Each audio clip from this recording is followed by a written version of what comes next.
It's time for a little comedy, a little content, and a lot of conversation.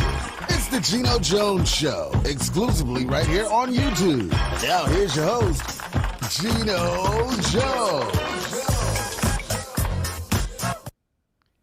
It's Monday. It's a brand new day. It's a brand new week. I hope you had a great weekend. I'm back. Yes, I am. It's the Geno Jones Show. I know you figured that out, right? It's like, duh. Dude, we see the big old sign right behind you with your name on it. I come to you live Monday through Friday, 6:30 p.m. Eastern, 5:30 p.m. Central, 3:30 p.m. out on the West Coast, out in Los Angeles, Las Vegas, Seattle, Portland, wherever you are out on the West Coast. Maybe in Central Standard Time there in Chicago or Memphis, Houston, or Dallas, Milwaukee. Please subscribe, share, and like the Geno Jones Show. Subscribe to the Geno Jones channel right here on YouTube. Please share this and every episode. You can copy the link and paste it. Share it. You can screen grab some of the show and create a viral moment for you or for me, for all of us, on TikTok, on Instagram, on Triller, on Twitter, Facebook, wherever you want to do that, okay? I know people say like, share, and subscribe. I say subscribe, share, and like the Geno Jones Show. And I'd love to have you if you're interested in advertising. If you'd like to be a sponsor of the Geno Jones Show, I'd be honored to have you. If you're looking for the ultimate pitch man or brand ambassador to help build your brand or your business, help you generate sales and revenue for your products, your goods, your services. I'm the king, not the king. I'm the king of pitch men. Yes, I am. Why are you yelling? Because I get excited, and it's just a fact. So you can leave me an email. You can leave me a message here on my YouTube channel or Geno Jones Show at Gmail. That's my email. No, the Geno Jones Show. Today, somewhat short show. No guest today, but my monologue, a little extended monologue, because today is Indigenous Peoples Day. We recognize the indigenous people, the Native Americans, who were on this land for thousands of years before, certain colonizers, certain countries, Spain, England, decided that they somehow wanted to discover America. So for years, today was recognized as Columbus Day. Christopher Columbus discovered America. Now, just how do you discover someplace?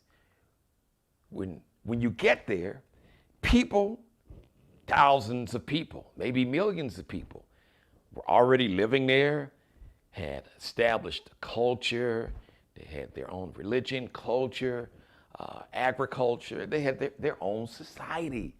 Been living on that land for thousands of years.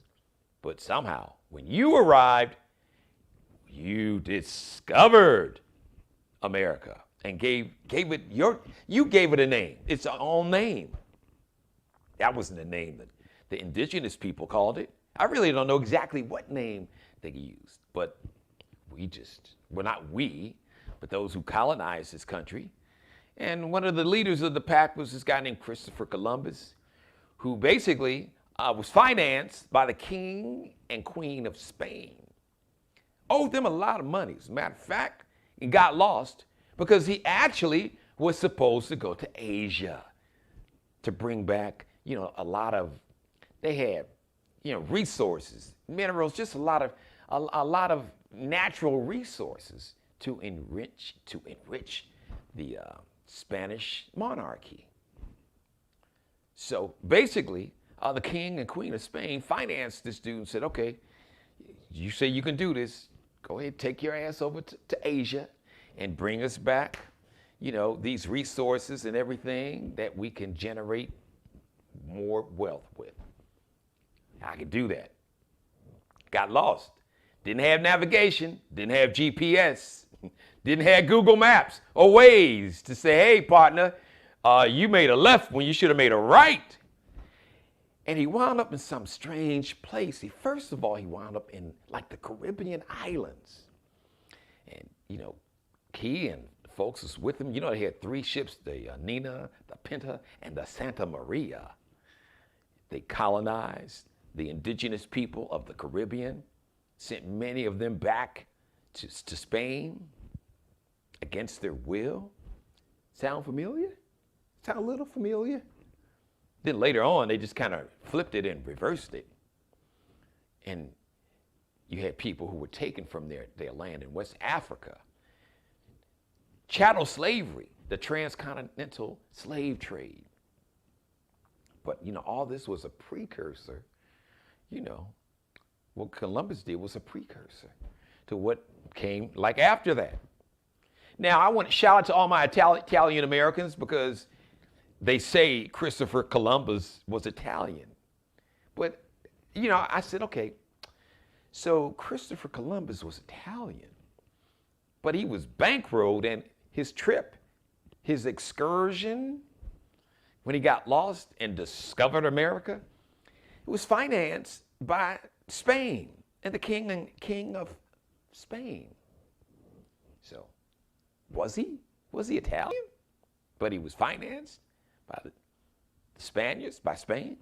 I know, you say, okay. But anyway, we here in America have recognized, or it's been recognized, Columbus Day, because they say that Christopher Columbus is Italian, was Italian.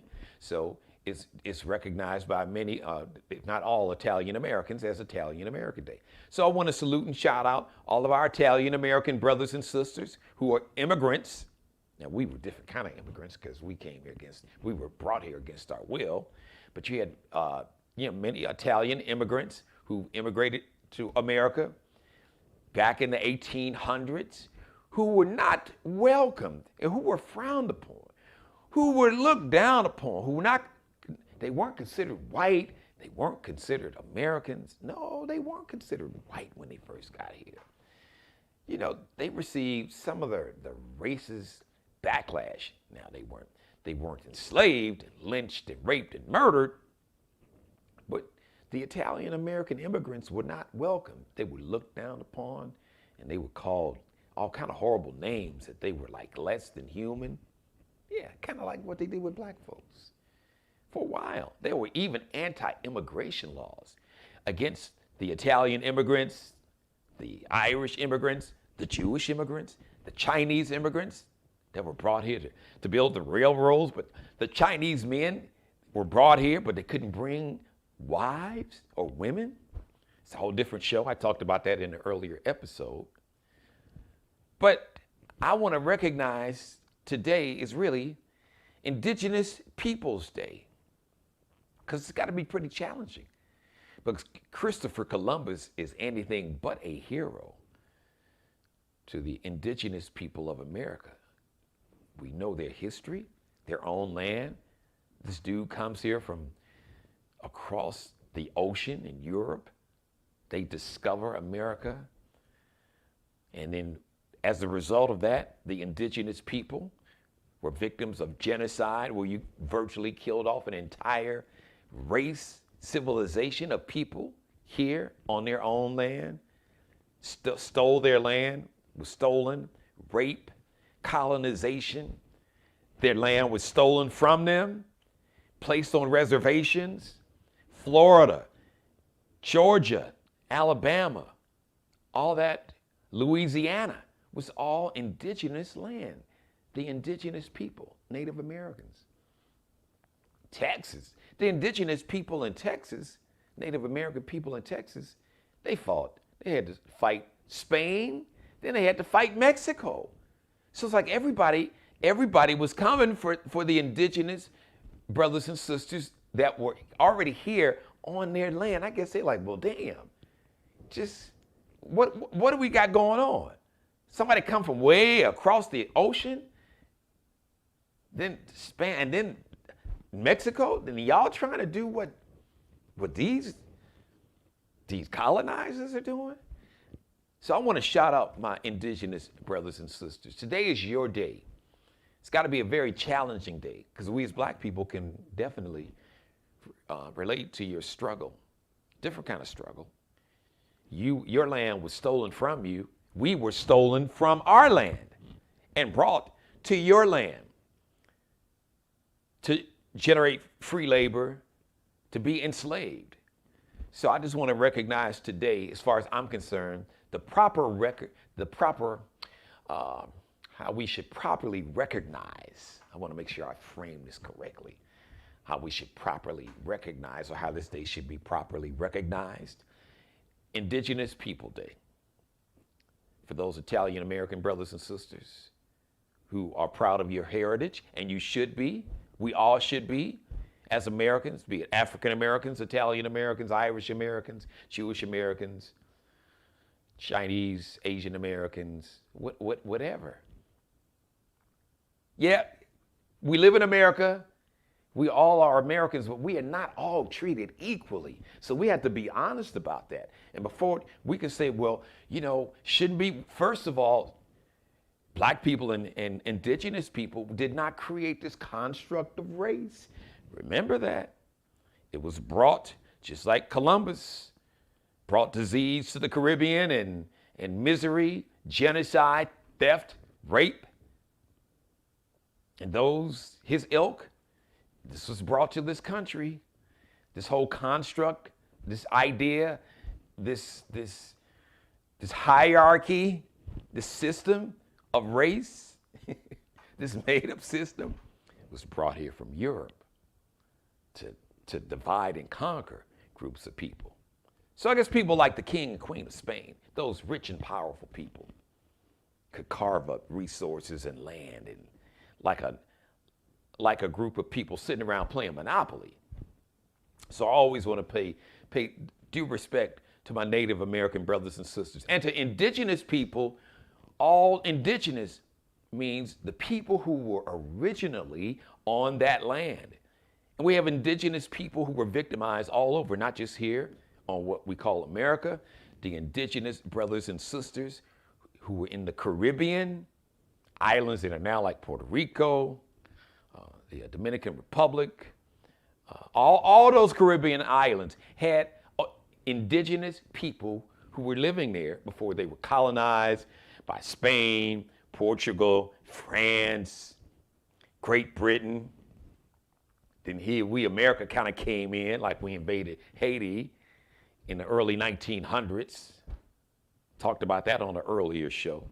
So I want to recognize indigenous people, Australia. Let's not forget about the original indigenous people. So I think sometimes they're called Aborigines. The indigenous people of Australia. So I want to recognize those brothers and sisters all around the world. So last thing I want to talk about, last part of the monologue, since we're talking about what happened to the indigenous people. Here in 2021, being a black person in America is exhausting. Yeah, we are built for it because we survived the Middle Passage and our ancestors were in the hulls of slave ships, literally shoulder to shoulder, for journeys that lasted months. So for months we had to lay in the bows and the hulls of ships surrounded by death and disease. And somehow we survived. All our ancestors who came here survived it. So we could be here now. But still, being black in America for 402 years has been exhausting. And it is still exhausting. Just a few recent examples. Heard the story, police in Dayton, Ohio. They pulled a black businessman out of his car by his hair because he refused to step out of the car. Well, the reason he didn't step out of the car was because he was paralyzed. He was a paraplegic. He was paralyzed from the waist down. And they drug him out of this car by his hair. They drug him across the pavement and his legs, because he is a paraplegic, he's paralyzed from the waist down. You see his legs just dangling and being drugged. There was a young child in the car. They're like, oh, wow, he allegedly had like $20,000. But he's a businessman. Businessmen carried money like that all the time. Especially, you got small business owners, and not so small. If a lot of their customers pay in cash, they take that money to the bank. You got people on Monday mornings at these mega churches and not so mega churches. All that, virtually all that money. Now they got ATM machines. Some folks write checks. But the majority of that money on Sunday morning, they're taking up offerings and tithes, is in cash. So you could have people going to the bank with $20,000, $30,000, $50,000, $100,000, depending on the size of the church, in cash going to the bank. What happens if the cop pulls them over? Are they going to be suspected of being like a drug dealer? And then the black man who was pulled out of his car by his hair said, hey, I need you to call your supervisor. So now think about it. If you were a drug dealer, and you had dirty money on you, would you call for a supervisor to come to the scene? And then it was yelling and screaming, please somebody videotape this. So this common sense is like, this dude we think he's a drug dealer, but why does he want to speak to our supervisor? And why does he want people to record this? If he's a drug dealer and he got some cocaine or whatever in the car, the last thing he would want is for more police to come and to have it videotaped. You think those police officers ever thought about that? Apparently not.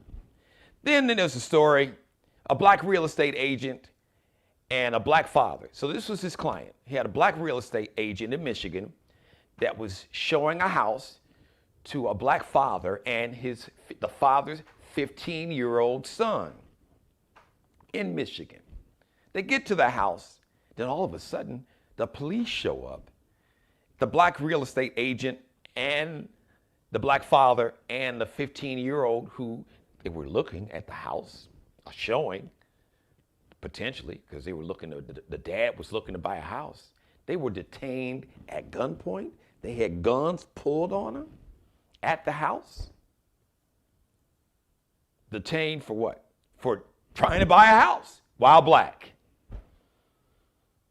You may not have heard. There's a coach, professional football coach, this guy named Jon Gruden. They call him Chucky because he really looks like, the horror movie that's out now. Was it Chucky? The little doll, Chucky. This dude looks like Chucky's twin, and they call him Chucky.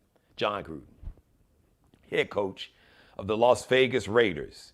Now, about 10 years ago in 2011, he was working for ESPN. Now, there was basically a strike. The players didn't like their contract, so the players called it a work stoppage. The players were striking. So the head of the players' union is a black guy named DeMaurice Smith.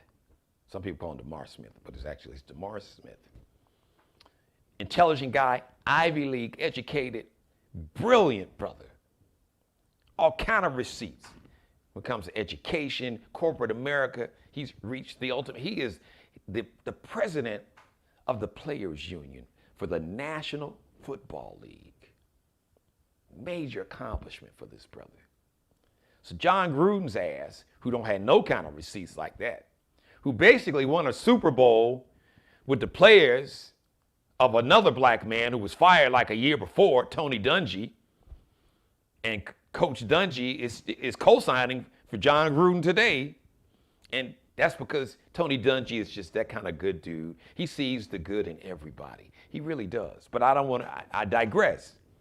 So Jon Gruden wins a Super Bowl with Tony Dungy's players, and that acts like he did it all on his own. Then he got a chance to go to the Super Bowl with Oakland several years later. Oakland, his team gets to the Super Bowl, they get blown out. I mean, they got the doors blown off. They got the brakes beat off them in the Super Bowl by John Gruden's former team, Tampa Bay. John Gruden gets fired. He fails up, gets a job at ESPN, big star at ESPN, making several $1 million a year. So in an email, the Washington Post leaked, somehow got a hold of this email. So John Gruden didn't like the fact that Maurice Smith, the leader of the NFL Players Union, the union for the National Football League players, he didn't like the fact that these black players, and the white ones too, were not playing football. He's mad. He wants to see football. So he sends an email, and in the email, he calls DeMaurice Smith dumb. And he said he got lips the size of Michelin tires. Now, I got lips not the size of Michelin tires, but maybe size of like tires on a tricycle. But John Gruden, who has worked around black players and coaches, have made him a wealthy man. This man won the Super Bowl because he was basically handed a roster by a black man. So he won a Super Bowl with the players, black and white, of a black head coach that was there before him and got within one game of the Super Bowl. But he somehow didn't realize they're calling a highly successful, educated black man in corporate America dumb, and making reference to the size of his lips. He didn't know that was racist. He should be fired for just being a dumbass. He's the dumbass, even though it happened 10 years ago. Now he's like, well, I don't have a racist bone in my body. Oh, really, dude? Is our bones racist, or is our heart and spirit and soul and thoughts racist? Because you know this racism thing, like I said, there are levels to it. It's like being on a spectrum. You know, we all, including myself, can be insensitive. We have the capacity to be. And it's something we have to check. But when you have privilege, the white male privilege of somebody like John Gruden, you don't even realize you have privilege. Because the world, and especially this country, has always centered white men. And like everybody else is like second class, third class, fourth class citizens. It's like everything is based on what white men think and feel. They feel they're superior. They feel that their judgment is best to just, hey, listen, I'm the great white man. That's the attitude that many, not all, that is at the core, one of the core tenets of white supremacy. And it manifests itself in many ways. Like when white cops show up and they see a black guy where he's got twists or locks or braids, they just assume he got to be a drug dealer. That he couldn't be a businessman somehow, a restaurant or some type of store, or maybe he could, some other business, retail business. I couldn't. No, he got to be selling drugs. Or when you see three black people at a home, and there's a for sale sign, they must be breaking in. No, they could never. Oh, they could never be. That couldn't be a black real estate agent meeting with potential clients. Oh, there's a black man and there's a 15-year-old black boy. Never stop to think that maybe one of the black dudes is the real estate agent, and the black man and his son, maybe they're trying to buy a house. No, they don't. They just see black. They see a black skin, and they see a black man. And it must be criminal.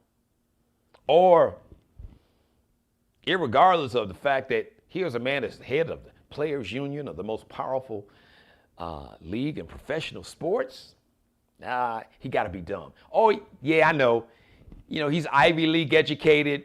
He's the head of this players union. He's been successful in corporate America, but he's still dumb. It's probably a quota. They just, did this. It was a affirmative action hire. Just ignore his resume and his receipts and his level of education. Now, me, John Gruden, hell, I barely finished college. I didn't go to Ivy League school. I'm not highly educated. I look like the damn Chucky doll, but I'm a white dude. So I can just say this about this black man. His real feelings came out. And now, over the weekend, and I've seen this before, you've got white women at political rallies saying, a civil war is coming. Yes, a civil war is coming. Well, actually, the Civil War, you could say, is here. What you saw on January 6th, an insurrection, an attempt at, for over 2 centuries, every presidential election, we've had what they've called a peaceful transfer of power. That ended on January 6th of 2021. 240 some odd years of peaceful transfers of power ended in a failed coup attempt. Now, these guys were buffoons and clowns, and Orange Hitler he really didn't know what he was doing, but it came close. But what we need to understand is what you saw on January 6th, just a dress rehearsal. But now it's like, well, maybe we can take over all these state legislators and get more governors in office. And if I can just get a vice president that will go along with the coup, we can rig it, and then we can keep telling our cult followers, because this whole MAGA cult is a dangerous cult that threatens democracy. It's a threat to black people. It's a threat to brown people. It's a threat to Asian people. It's a threat to a lot of white people. It's a threat to this entire democracy. And Democrats, I hope you take this very serious. I got to shout out Bill Maher, who I don't always agree with. And I think he says some crazy ass stuff, but he said something on his show. I got to give him credit. This slow rolling coup is not necessarily rolling so slow. And this movement, this coming out of the shadows, this emboldened sense of being emboldened and energized for white nationalists and white supremacy, the hate, the bigotry, the misogyny, the racism, the patriarchy, the sexism, the homophobia, and the hate, the religious bigotry, hate in all its forms. This movement, this resurgence and coming out of the shadows of white nationalism is global. It's not just happening here in America. It's happening in Europe, and it's been happening in Europe, in France, in Germany, England, Belgium, yes, all over. Well, it probably never died in Russia or the former Soviet Union. So we gotta wake up. We gotta wake up. 2022, I'm just gonna wrap up by saying, listen, 2022, listen, we've gotta take voting more serious than we ever, because we got like one more chance at really saving this democracy. Because we thought 2020 was trauma. Because if we blow this thing, and we let the forces of hate and these white nationalists, who some are already in the Congress, they are running for every local, state, federal office. And they want to take over this country and basically have white nationalist rule. Now, I'm not gonna necessarily make, let's put it this way. I'm not gonna make a direct Hitler reference, because I don't think Orange Hitler I don't think he hates Jews. I think he doesn't like anybody that doesn't love him. Here's his power. Yes, he is like the king white nationalist right now. But what a lot of poor working class white people need to realize is he is the ultimate sociopath and con man. Poor and working class white people, he doesn't like you all. He doesn't give a ish about you. That's what you got to understand. But he has used the energy of white supremacy, hate, fear, misogyny, sexism, patriarchy. He's fed on your fear and ignorance and racism. So he can take control. Remember that time he said, only I can fix it. That was dangerous. Do you get it? He doesn't give a shit about black folks, brown folks. He doesn't care about poor white folks. He doesn't even care about white people with money. He cares about their money and whatever transactional relationship that he needs to have with other wealthy white men to enrich him financially and to give him power. He cares about one person. He will destroy this democracy, and it won't even make it to his 300th birthday if all of us, but starting with President Biden, like I said before, President Biden, episode last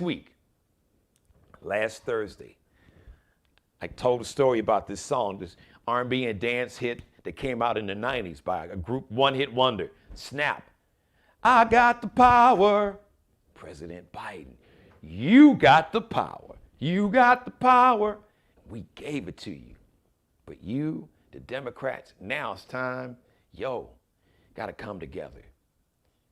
I know every Democrat's not a Democrat. I got it. Joe Manchin, Kristen Sinema. So here's what we got to do. We got to deal with them. Let's get done what we can get done. Let's pass these laws so we can make sure we can codify that families will continue to get this child tax credit, that everybody, and I mean everybody, even the racists, will be able, their children will be able to get free college, 2-year community college, tuition free for 2 years. Where everybody, including the racists and the white supremacists, their prescription medicine costs will go down. And then we got to protect this democracy, because I'm going to say it one last time. The white supremacists, they may be trying to comfort people that look like me, our Latinx brothers and sisters, our Asian American brothers and sisters, our Muslim brothers and sisters, those who are not white Anglo-Saxon people, our Jewish brothers and sisters. But for all you MAGA cult members, your boy Owen Hitler, if he could get all us out the way, then one day, guess what? He's coming for your ass too. That's the truth. So what you need to do, you need to wake up, you need to be deprogrammed, you need to drink some green tea, whatever you need to find some supplements that can relieve that stress and anxiety, clear your mind. No, and don't inject bleach or take ivermectin, clear your mind. And realize that hate, fear, racism, white supremacy is big business for a handful of people. And you are being duped, hoodwinked, bamboozled, led astray, run amok. You are being conned. Or as we say in the neighborhood, they running game on you. And they are fleecing your pockets and your bank account. And guess what? You giving them the PIN number, you giving them the routing number and the checking account and savings account number. You emptying your pockets. You like, yeah, here, take my money. You hate them black folks like I do. Take my money. Yeah. White power. What is white? What is whiteness? What is that? Is that scientific?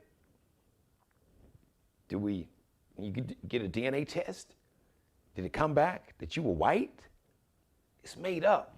And it was made up to control and oppress you. It was made up to exploit you, to enrich and empower people who look just like you, who don't give a damn about you. But they can't tell you that direct. They don't want you to know that. Now, you can't join their exclusive country clubs and move into their gated communities. But they make you think you need to fear somebody that looks like me, or be worried about a woman who wants to terminate a pregnancy. Because, oh, white women are not having enough babies. And then, oh my God, the ones that's sleeping and having babies with black dudes. It's all about power and control. Spike Lee, one of his movies, Do the Right Thing, at the end he said, "Wake up, America, wake up," before it's too late. Thank you for letting me be a part of your life. As always, God bless each and every one of you, God most of all. Thank you for letting me do the Geno Jones Show. Please subscribe to the Geno Jones Show right here on my YouTube channel. Share this in every episode. Screen grab some of my monologue. Put it up on Instagram. Put it up on Twitter. Put it up on TikTok. Let's make this thing TikTok, if you know what I'm saying. Put it up on TikTok. I'm just being silly. Put it up on Facebook. All right. Share it. Email it. Copy and paste it. Tag everybody you know, even folks you don't like. Even some of those white supremacists, tag them. Some of those MAGA cult members, please send them this, because they need to hear it and see it. All right. Thank you so much for letting me be a part of your life today. I love each and every one of you, Mother. You know I love you more than life itself.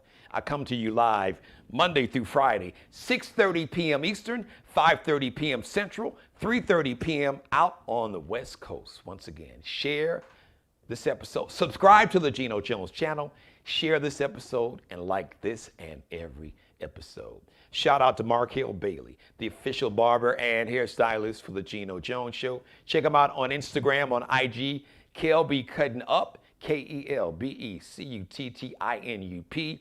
Alexandria Jones and Bruce Gage, official, the wardrobe consultants and stylist for the Geno Jones Show. Alexandria Jones, fashion designer, fashion design major, Columbia College, Chicago. She's on Instagram. So underscores that line below. Underscore Lexi, LEXXIE, space Nicole, NICOLE Designs, or Alexandria, ALEXANDRIA, Alexandria Jones. And my buddy Bruce Gage, Chicago White Sox. Let's go, Chicago White Sox. Big game Sunday night. So game 4 is going to be Tuesday afternoon. It got rained out today. Shout out to the Chicago White Sox. Yes, sir. We're still going to win that World Series. Bruce Gage, along with me, #1 Sox fan, White Sox fan. Check him out. Just do a search on Instagram or Facebook, Bruce Gage, Gage. His fall line for 2020, fall fashion line is on his Instagram page. And he's already got the spring line for 2022.